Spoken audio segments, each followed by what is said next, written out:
Halo, assalamualaikum semuanya. Hari ini saya akan melanjutkan pembahasan untuk WTK. Ya, dan pada pembahasan hari ini hari ini saya akan melanjutkan pembahasan yang kemarin. Ya, kemarin kan saya membahas tentang itu apa namanya karangan ilmiah, ya kan. Nah, pada pembahasan hari ini saya akan membahas tentang karangan semi ilmiah. Ya. Baik, tanpa panjang lebar, saya akan langsung masuk ke pembahasan, langsung masuk ke to the point. Karangan semi ilmiah disebut juga ilmiah populer. Ilmiah populer adalah karangan yang berbasis pada ilmu pengetahuan dan disajikan dengan metode penulisan yang benar. Karangan ilmiah lebih banyak menyajikan fakta umum yang tidak terikat dengan gaya metode ilmiah penulisan. Penulisan karangan semi ilmiah menyajikan fakta dan fiksi dalam satu tulisan.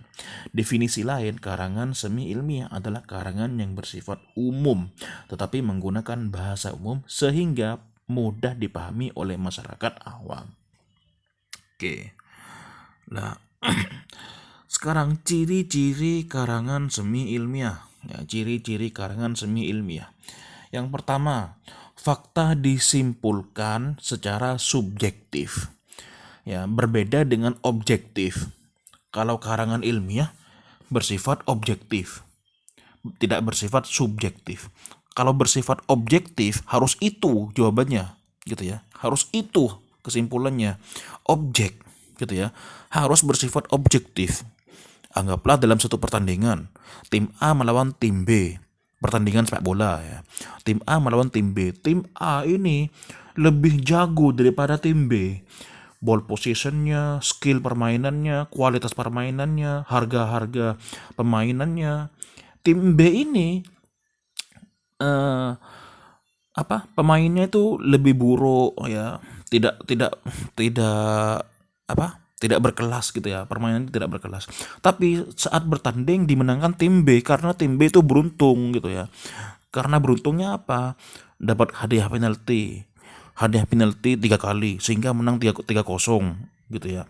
Ah, karena beruntung tim B ini menang karena beruntung. Nah, jika kalian sebagai wartawan dan kalian harus memberikan apa itu namanya, penilaian secara objektif, kalian harus mau mengatakan tim B sebagai pemenang gitu ya, dan tim A sebagai pecundang gitu. Harus mau mengatakan seperti itu. Itu jika penilaian kalian itu menilainya itu secara objektif.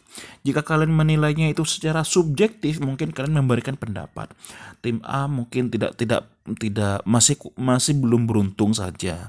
Banyak tendangan-tendangan yang harusnya gol tidak berbuah gol, wasitnya curang atau bagaimana, mungkin tidak beruntung aja. Itu adalah penilaian secara subjektif. Nah, ciri-ciri yang pertama di sini adalah fakta disimpulkan secara subjektif, gitu ya. Yang nomor 2 adalah melebihkan sesuatu. Yang ketiga adalah persuasif. Yang keempat adalah gaya bahasa formal dan populer.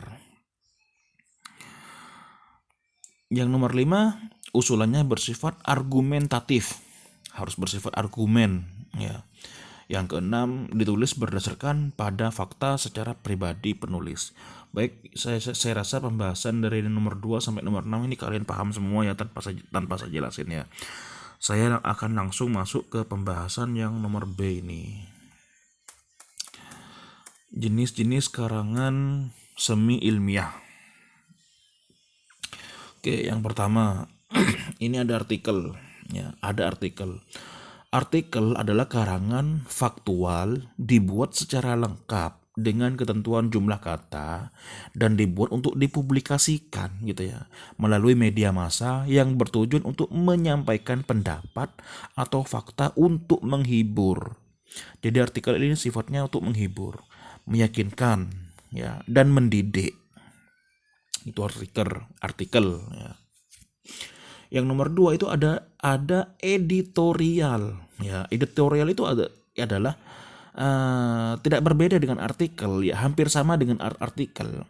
Cuma editorial itu adalah artikel dalam surat kabar atau majalah yang menggunakan pendirian editor atau pimpinan surat kabar yang disebut mengenai beberapa pokok masalah, tajuk rencana, ya, atau subtopik bahasan lainnya. Lalu ada yang nomor 3, yaitu adalah feature. Feature merupakan bentuk penyajian naskah yang bersifat menghibur, berpijak pada jurnalistik sastra yang berisi mengenai situasi, keadaan, atau sebuah peristiwa kehidupan yang bertujuan memberikan informasi sekaligus menghibur khalayak umum. Lalu ada yang namanya resensi. Resensi adalah karangan yang mengulas segala kritik objektif, ringkasan, dan opini seputar sebuah buku yang telah dibaca sebelumnya. Artinya resensi itu adalah penilaian. Resensi ini dihasilkan dari orang yang mereview buku itu. Ya, klasifikasi dalam membuat resensi buku ilmiah antara lain terdiri dari ringkasan, pendeskripsian, kritik, apresiasi, dan praduga. Ringkasan itu adalah kesimpulan yang ditarik gitu ya. Kesimpulan yang ditarik setelah mereview itu. Pendeskripsian itu deskripsi singkat. Lalu kritik itu adalah ulasan yang berupa masukan gitu ya untuk si penulis buku itu, ya, dari si review. Apresiasi itu adalah apresiasi dari si pemereview, dan praduga itu adalah praduga dari si pemereview sebelum mereview buku itu. Resensi tidak hanya digunakan untuk mengupas sebuah buku aliran ilmiah, melainkan juga sebuah karya fiksi seperti novel atau roman. Lalu ada opini. Opini ini kan pendapat ya. Opini itu adalah bentuk naskah yang bersifat pendapat dan ditulis oleh seorang untuk mengemukakan pendapatnya kepada umum. Opini banyak tersaji dalam media massa seperti koran dan berisi pendapat dari redaksi yang menjadi penanggung jawab media tersebut. Oke, kita kembali ke sepak bola tadi. Opini ini juga banyak ditemui dalam surat kabar. Biasanya opini-opini ini dibutuhkan agar mengetahui kondisi orang tertentu. Kondisi opini gitu ya. Kondisi orang tertentu itu memiliki sikap yang seperti apa, ya. Apakah orang itu tidak puas apa enggak? Bagaimana pendapat orang itu? Bagaimana tentang pendapat orang ini? Begitu ya. Dalam sepak bola, anggaplah dalam sepak bola gitu ya. Biasanya setelah pertandingan biasa itu wartawan meminta opini-opini dari para pelatih, opini-opini dari para para pemain, para pencetak gol, ya, para juara, opini dari pemain yang di kartu merah, bagaimana opininya. Ada yang menyalahkan wasit, ada yang wasit sudah adil gitu ya, ada yang pemain A melecehkan saya, ada yang begini. Itu opini itu dibutuhkan ya untuk sebagai piranti pelengkap dari surat kabarnya itu. Ya tujuannya untuk mempertegas isi dari informasi dari surat kabar yang akan dipublis gitu. Lalu masuk ke pembahasan berikutnya. Sekarang pembahasannya adalah karangan non ilmiah, ya. Nah, karangan non ilmiah adalah karangan yang mengungkapkan fakta tentang pengetahuan serta pengalaman dalam kehidupan. Biasanya menggunakan bahasa yang tidak terlalu baku atau resmi, karena namanya juga non ilmiah gitu ya. Karangan non ilmiah tidak perlu didukung fakta umum gitu ya. Tidak perlu didukung fakta umum serta kebanyakan bersifat fiktif atau tidak nyata. Fiktif itu tidak nyata. Ya, tapi juga ada karangan non ilmiah yang non fiktif, ada yang nyata gitu ya. Lah, ciri-ciri karangan non ilmiah, ya, ciri-ciri karangan non ilmiah diantaranya adalah yang pertama, berdasarkan fakta pribadi. Ya, berdasarkan fakta pribadi. Oke, tanpa saya jelasin, insya Allah kalian ngerti. Yang kedua adalah tulisan subjektif. Subjektif bukan objektif. Artinya terserah kalian, subjektif terserah kalian, terserah pendapat kalian, terserah suka-suka kalian. Ya, namanya juga karangan non ilmiah. Yang ketiga adalah gaya bahasa populer dan bermakna konotasi. Yang berikutnya adalah tidak mengandalkan hipotesis. Yang berikutnya adalah dramatisir, persuasif, imajinatif, dan deskriptif.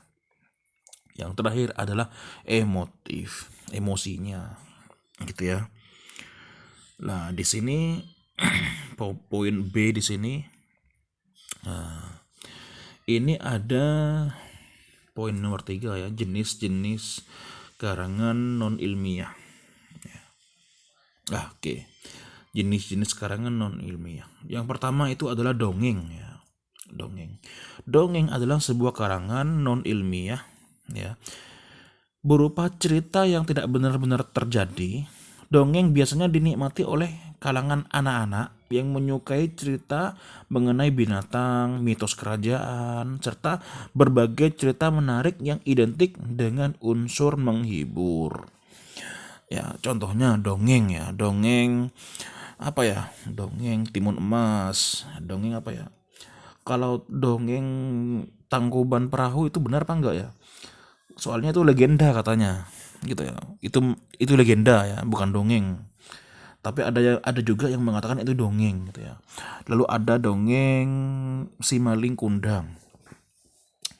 Simalin Kundang itu dongeng. Ada yang mengatakan itu bukan dongeng, itu adalah legenda.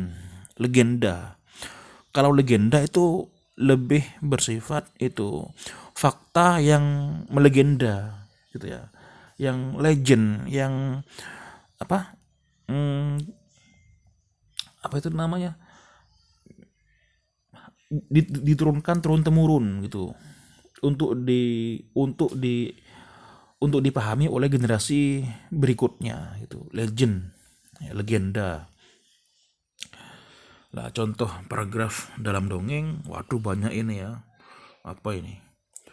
Pada akhirnya sang putri pun mengerti. Ia berangkat di kala senja, ditemani dengan tupai sakti. Mereka sadar akan bahaya yang tengah mengancam ketika melewati hutan serigala. Waduh, hutan serigala. Dengan bekal yang sudah hampir habis dan air yang tak kunjung ditemukan, putri dan tupai sakti, waduh, tupai sakti bro. Tupai sakti bersama-sama melewati hutan belantara sepanjang malam dengan harapan akan menemukan adiknya yang disandera oleh Raja Serigala. Waduh, ini sudah masuk ke ranah anime ini. Ranah Naruto. Aduh. Lalu ada ini, Timun Emas hanya mampu menangis saat mengetahui bahwa ibunya sudah berjanji pada raksasa untuk menyerahkan dirinya. Tapi demi menghibur hati sang ibunda, Timun Emas akhirnya rela saat dia harus berlari ke hutan belakang rumahnya dan menghindari dari kerajaan raksasa dengan bekal yang diberikan ibunya. Pak Sapi Belang sangat menyayangi petani dan keluarganya. Dia itu dikarenakan sapi belang, hidung belang maksudnya. Kok sapi belang? Emangnya sapi itu juga jorok? Merasa berhutang budi pada petani yang pernah menyelamatkan nyawanya. Petani itu bernama Mardi yang hidup berdua bersama istrinya 7 tahun yang lalu.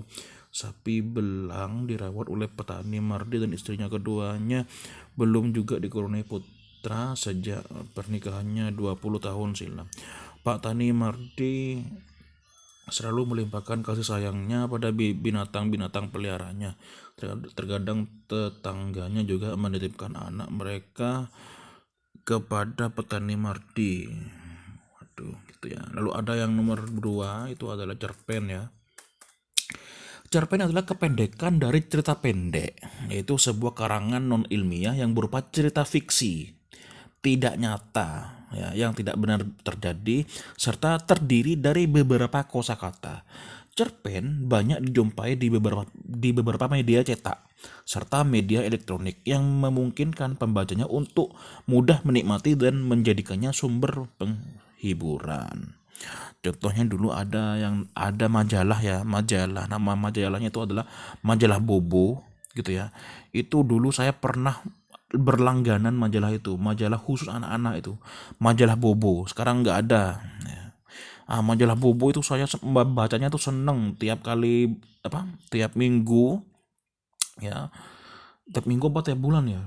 Dulu saya majalah itu rilis gitu. Saya seneng menunggu itu. Lalu ada koran khusus anak-anak juga dulu ya. Namanya apa ya dulu ya? Apa ya? Koran apa? Ada itu dulu. Aduh, saya lupa itu. Zaman saya itu. Lah, baik majalah Bobo maupun koran anak-anak itu semuanya berisi cerpen-cerpen semua yang menghibur ya. Dan juga ada di dalamnya gambar komik ya, komik-komik dan semacamnya ya. Dan apa itu, pemenang lomba cilik ya, informasi-informasi lainnya gitu ya. Contoh paragraf dalam cerpen ya, ini contohnya ya. Terlalu lama perjalanan dari rumah menuju kantor sehingga terkadang rasa kantuk menggelayuti sepanjang mata. Aku tertidur merasakan bagaimana angin melewati jendela kaca dalam bus yang memunculkan suara-suara penghuninya. Tepat pukul 8 pagi, kernet maksudnya.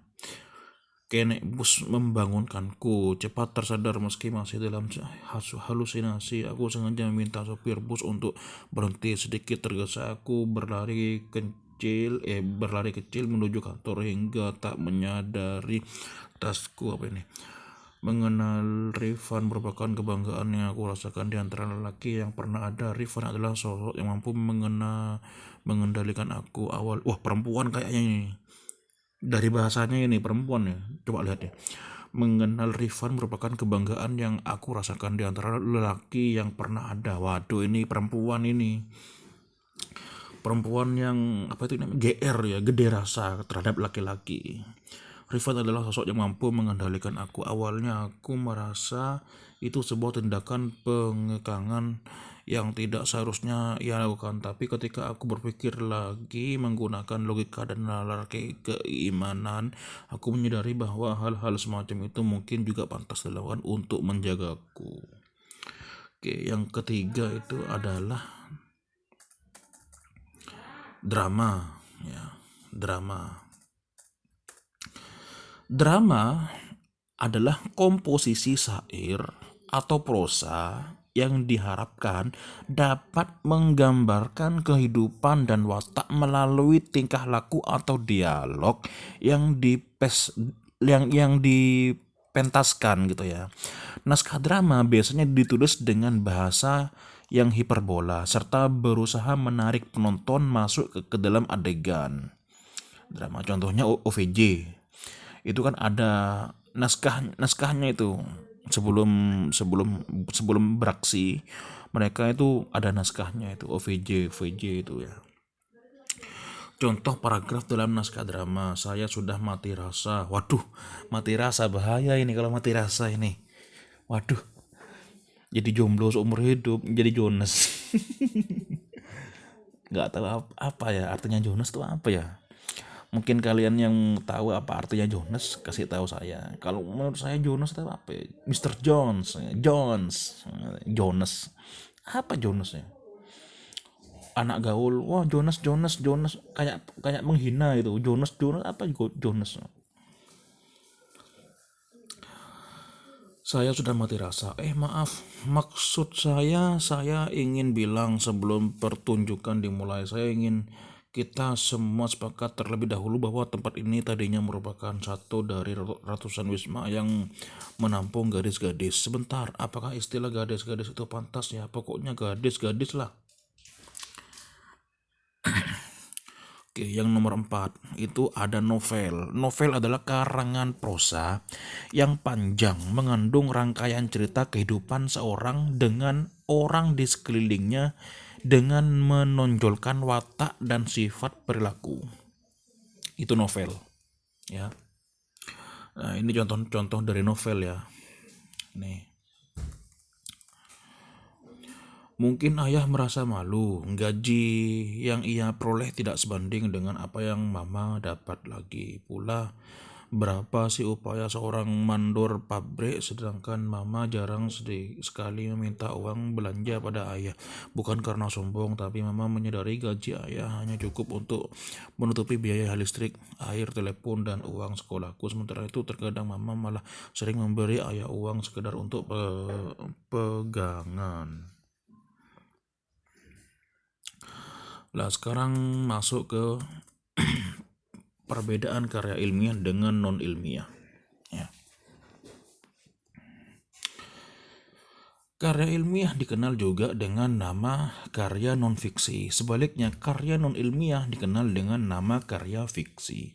Karya fiksi adalah karya yang tidak bersumber dari kenyataan yang ada.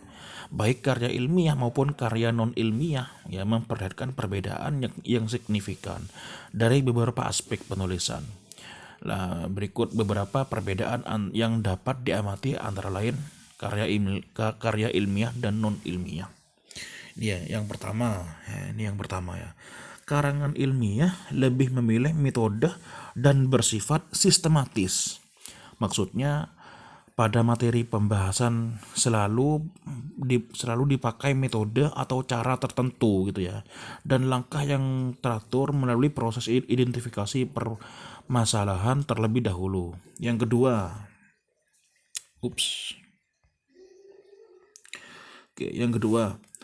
karangan ilmiah adalah hasil dari sebuah penelitian.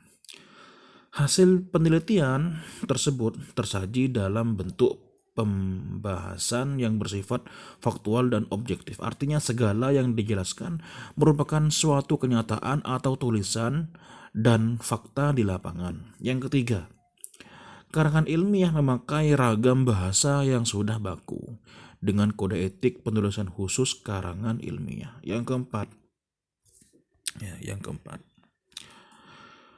karya non-ilmiah bersifat emotif, tidak sistematis, dan lebih mencari keuntungan saja. Yang kelima, karya non-ilmiah cenderung bersifat memengaruhi, menunjukkan penilaian yang tanpa bukti akurat, seringkali membujuk pembacanya. Yang keenam, karya non-ilmiah lebih terlihat hiperbola dalam penilaian kata karena merupakan pendapat pribadi. Sudah tak baca ya. Habis ya.